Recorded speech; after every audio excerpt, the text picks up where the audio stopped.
اندھی تقلید کر رہے ہیں۔ موسیقی اور گانے ہندو مذہب کے خمیر میں شامل ہیں، اس نظام میں بنیادی اہمیت رکھتے ہیں۔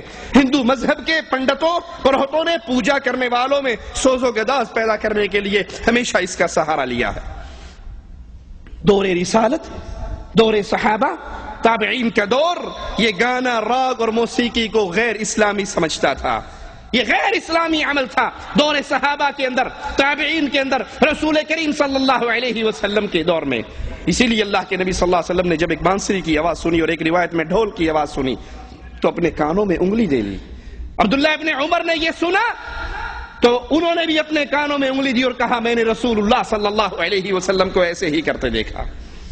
شیطان کی آواز کی تفسیر میں ہے کہ یہ شیطان کی آواز گانا ہے۔ رسول کریم صلی اللہ علیہ وسلم فرماتے ہیں مجھے دو احمق اور فاجر آوازوں سے منع کر دیا گیا ہے۔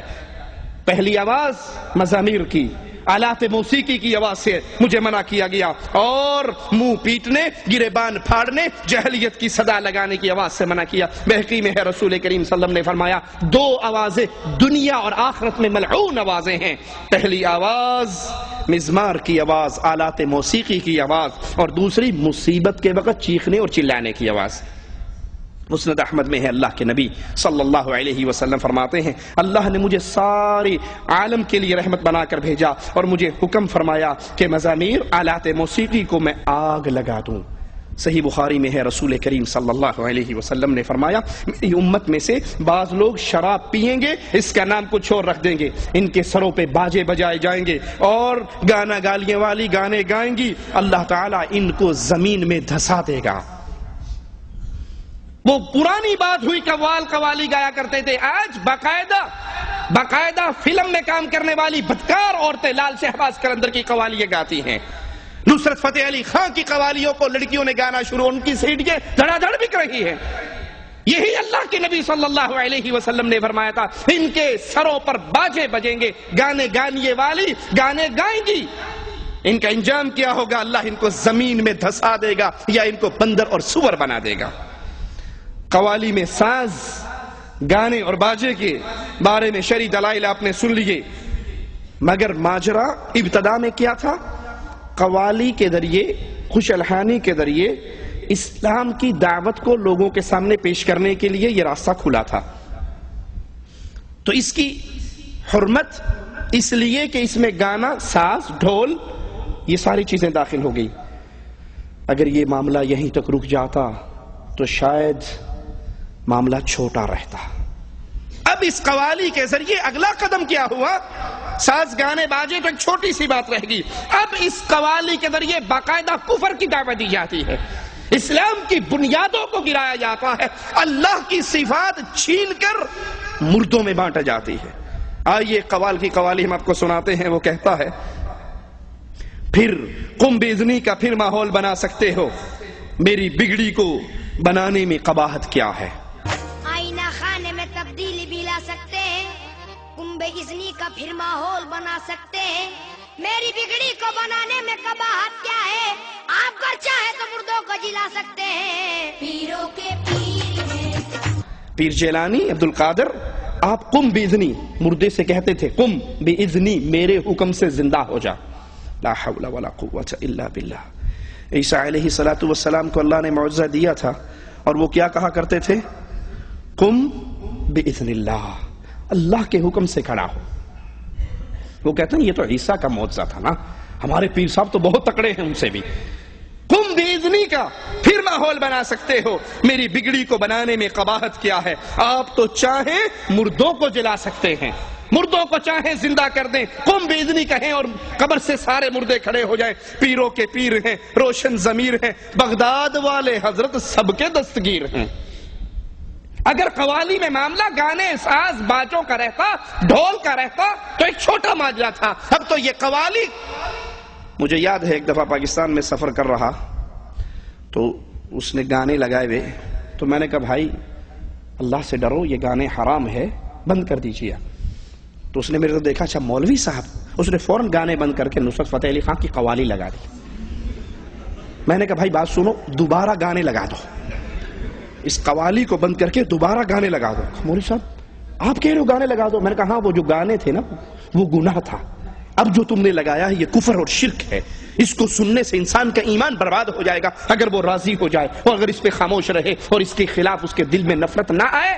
یہ تو کفر تم نے لگایا، یہ تو میرے رب کو گالیاں دینے والا ہے۔ آئے گی اس کی قوالیوں کا ذکر آگے آئے گا۔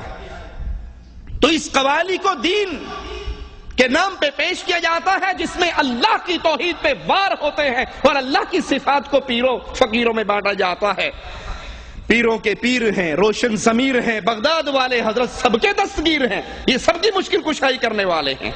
اب سوچئے، بقول قوال پیر عبد القادر جیلانی قم باذنی کہہ کے مردوں کو زندہ کرتے ہیں۔ آئیے ایک طرف قوالیوں کو رکھیے، ایک طرف عرش والے رب کے کلام کو رکھیے، ایک طرف مشرکین کے سماع کو رکھیے اور ایک طرف اہل ایمان کے سماع کو رکھیے۔ مشرکین کی دن رات اسی قوالی کے اندر غرق رہتی ہیں اور اہل ایمان کے دن رات اللہ کے قرآن کو سننے میں۔ قرآن جواب میں ہمیں بتاتا ہے، مالک عز و جل فرماتا ہے سورۃ یاسین آیت نمبر 12، انا نحن نحیی الموتى۔ قوال کہتا ہے پیرانے پیر قم باذنی کہہ کر پھر آپ ماحول وہی بنا سکتے ہو مردوں کو زندہ کرنے کا، لیکن قرآن ہمیں خبر دیتا ہے نحن نحیی الموتى۔ اے لوگوں یاد کر لو، اللہ فرما رہا ہے مردوں کو ہم زندہ کرنے والے ہیں۔ کفار نے آ کر کہا تھا ہڈی کو ہاتھ میں لے کر نبی کے سامنے کہ یہ ہڈی تو مٹی بن گئی، اس کو اللہ کیسے زندہ کرے گا؟ کہا جس اللہ نے تجھے پانی کے گندے نطفے سے پیدا کر لیا وہ اللہ اس ہڈی سے دوبارہ بھی پیدا کر سکتا ہے۔ انا نحن نحیی الموتى، مردوں کو ہم زندہ کرتے ہیں۔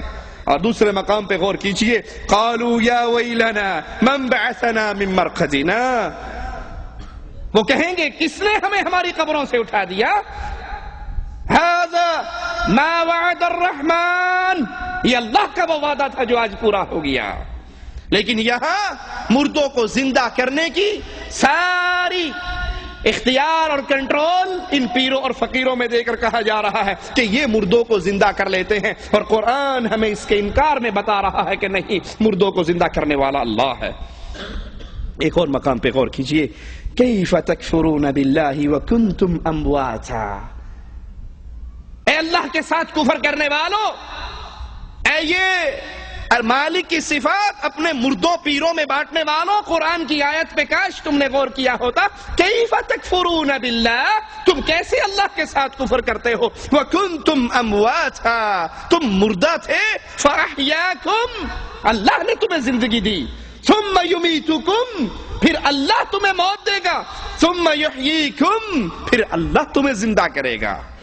موت دینے والا بھی اللہ، نہ پیر جیلانی زندگی دے سکتے ہیں، نہ پیر جیلانی کسی کو مار سکتے ہیں، یہ جھوٹ ہے تم لوگوں کے سامنے پیش کرتے ہو۔ کہا جی آپ نے نہیں ماننا، وہ جو ہمارے پیر صاحب تھے نا اسلام آباد والے، گولڈے والی سرکار، وہ گولڈے والی سرکار گولڈا اسٹیشن پر آئے تھے، ایئر گن ان کے ہاتھ میں تھی، ایئر گن انگریز کے ہاتھ میں تھی، تسبیح پیر صاحب کے ہاتھ میں تھی۔ پیر صاحب نے پوچھا اس انگریز سے یہ گن کیا کرتی ہے؟ اس نے لوڈ کیا، چھرا ڈالا، اوپر پرندہ بیٹھا تھا، نشانہ لیا، مارا، نیچے گرا، مر گیا۔ انگریز نے پوچھا یہ تسبیح کیا کام کرتی ہے؟ ٹرانسلیٹر تو تھا وہاں پہ کیا؟ اس انگریز کو پنجابی کس نے سکھائی؟ پنجابی کو انگریزی کس نے سکھائی؟ خیر چھوڑو اس کو۔ کہا بابا جی یہ تسبیح کیا کام کرتی ہے؟ کہا تو نے مار دیا نا، مر گیا نا، ڈیڈ باڈی ہو گئی۔ کہا ہاں۔ تسبیح پکڑی، اس کے اوپر رکھی، وہ زندہ ہو کے پھر پرواز کر کے درخت پہ جا کے بیٹھ گیا۔ سننے والے نعرہ رسالت، لا حول ولا قوت الا باللہ۔